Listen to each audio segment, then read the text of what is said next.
By the end of August, I'm going to upload a video every day with the goal of reaching 1,000 subscribers. And if every person who hears me now subscribes to the channel, we will get there in a second. Write in the comments "I subscribe." I will mark a heart for everyone who does it. Let's begin with the video. Shiba Inu. Meme cryptos are undeniably entertaining. You may save some silly tokens in your wallet and send them to your pals to make them laugh. Things, on the other hand, are fast nearing unfunny levels. These prank currencies are in over their heads, vowing to transform the world without a solid strategy.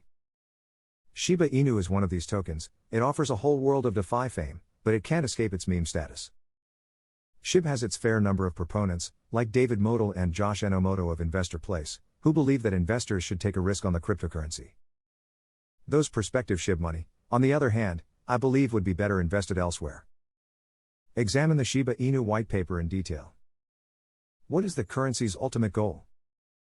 It's part of a large, and, to be honest, remarkable, token ecosystem. However, there isn't anything that can be done with these tokens. You may cultivate them, stake them, and use them to cast votes. There is, however, no final purpose other than to earn value.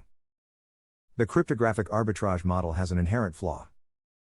It happened with SafeMoon, and it will happen again with SHIB.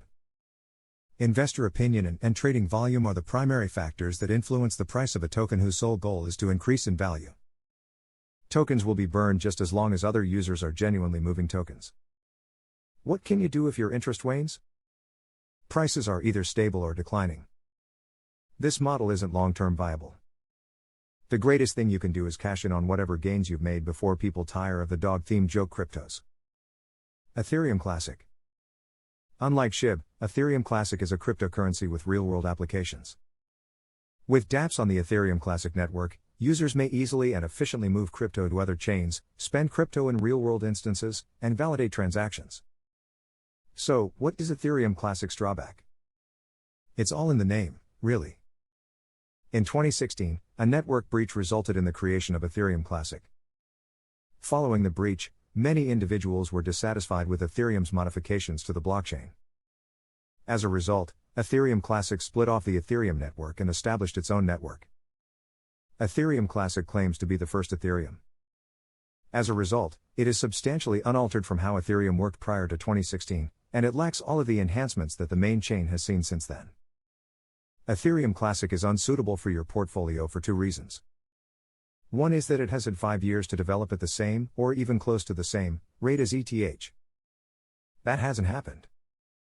And, while remaining relatively unchanged in value and market capitalization, ETH has risen to become the second largest cryptocurrency of all time.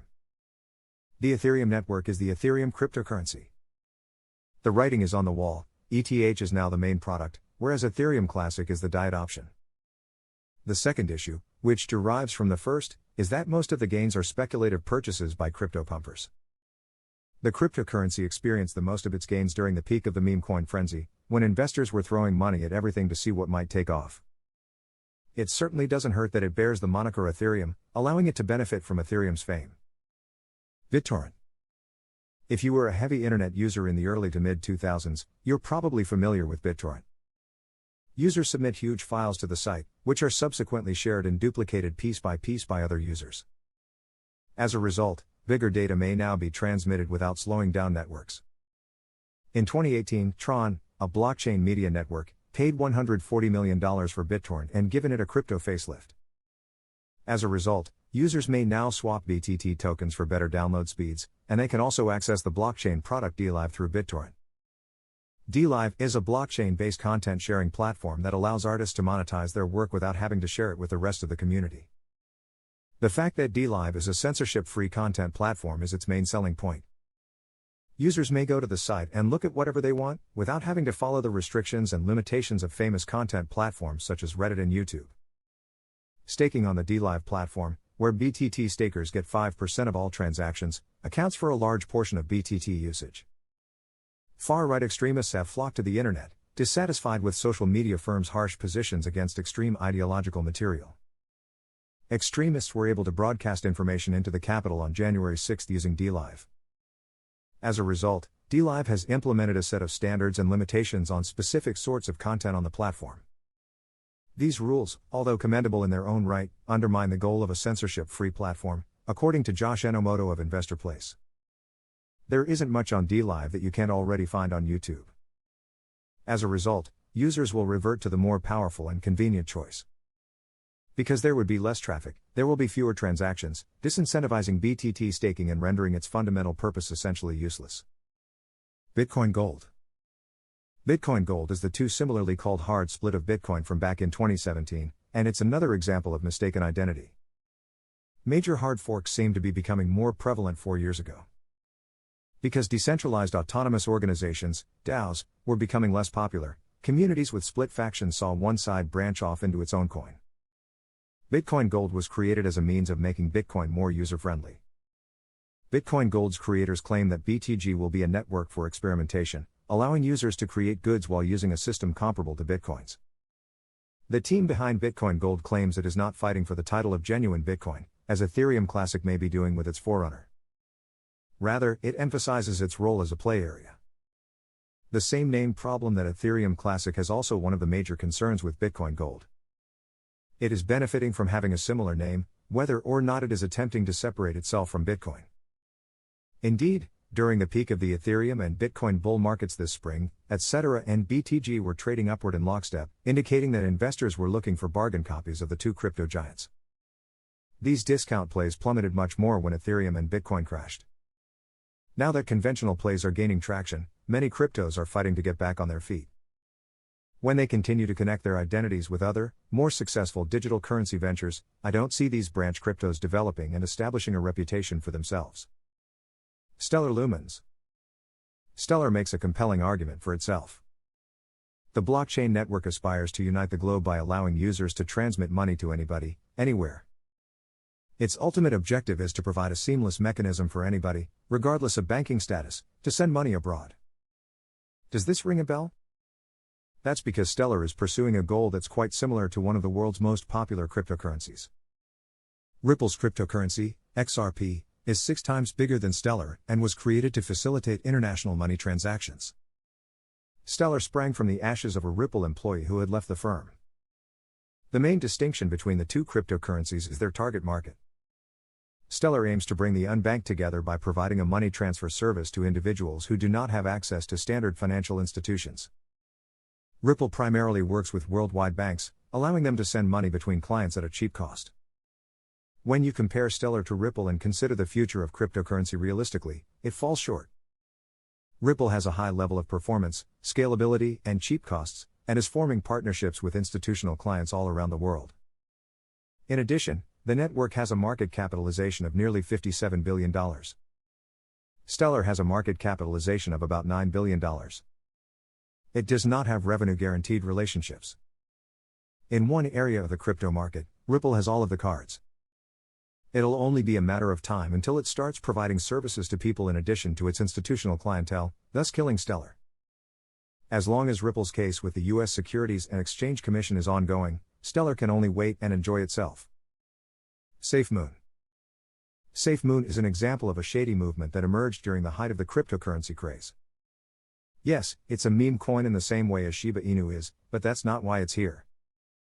SafeMoon is on our list because it has fallen short of its promises and is nearing the end of its life. It's a cautionary tale for investors who are prone to grandiosity. When SafeMoon first appeared, its creators and investors used a lot of exaggerated language to describe the cryptocurrency. SafeMoon isn't just another cryptocurrency, several remarked, throwing in the cliché it'll transform the world. Every now and again. The developers' sense of grandeur was reflected in their roadmap, which promised a variety of goods, wallets, NFT, non-fungible token, games, an exchange, and an office in Africa, the majority of which have since only existed on Twitter. A SafeMoon game has debuted on the SafeMoon website, a wallet is now in beta, and many Photoshop mock-ups of the exchange have surfaced on Twitter.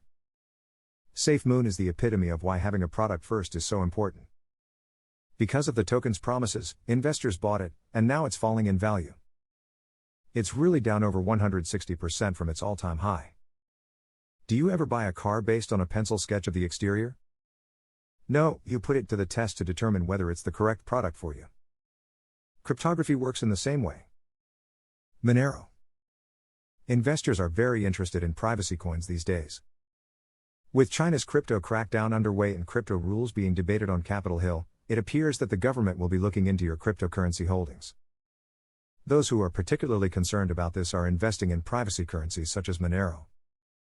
Monero is one of the most established privacy cryptocurrencies on the market. Its sole goal is to assist users in maintaining total anonymity in their transactions. It aspires to be completely decentralized. Users may carry out transactions without having to rely on any other users on the network. This is in stark contrast to most other cryptos, which need trust to validate a transaction. Monero is a good coin. In fact, it may be too good. According to reports, the cryptocurrency is one of the most commonly utilized privacy currencies in criminal activity. Its position as fungible money, or money that can't be traced back to its source, makes it a popular instrument for laundering nefarious funds. That's not all, the anonymity of its transactions makes it appealing to people wanting to acquire illegal pornographic materials and other illegal goods. Monero should be avoided because of its reputation as a favored currency of criminals. I'm also not providing a moral upstanding lesson here. Regardless of the morality of the usage of Monero, it is being investigated by police forces and government agencies all around the world. People want to figure out how Monero works so that they can disable its main function. The Internal Revenue Service, IRS, is looking for Monero tracing tool developers to help them identify tax evasion. It'll only be a matter of time until someone figures it out and creates a Monero-proof crypto tracker, rendering the cryptocurrency useless. That is all that I have for this video. I hope that you've learned something and gained additional insight about this project. If you are looking to invest, please be smart and make sure to research beforehand. Other than that, I wish you the best of luck.